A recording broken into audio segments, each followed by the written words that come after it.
Alright, so now that we've added the contour to the model, let's actually add a few sketch to create some cutouts, because I want a place for the people to put their knickknacks or their cups while they're grilling. So I'll add a sketch plane to the bottom, but I'll actually move it up about 15 millimeters, because I don't really want to have a through hole, I just want it to be a blind hole. So now that I've moved that up a little bit, we'll go ahead and sketch a few quick lines, because right now we're still in the conceptual stage, and I'm not really sure how I want this to look, but I just want to get a quick sketch and a quick feel for how it's going to look.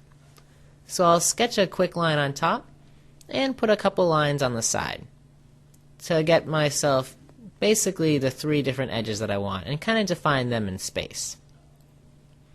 So now that I've added those in, I'll copy out our line from the bottom in the handle, and just use an offset line by clicking on that and dragging it up a little bit. So this is a basic feel for where I want it to be. So I'll just create some rounded corners, the tool right above offset lines, and start to round these corners in.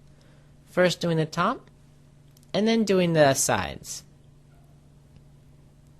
So now I can get a better idea for the cutout that I want. And this is looking good. So now I'll just create a quick circle on the right side to eventually be a cup holder.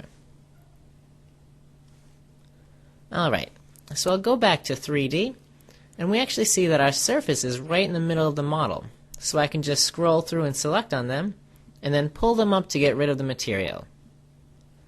So now that we've finished this sketch off, we can actually continue on and finish the model up.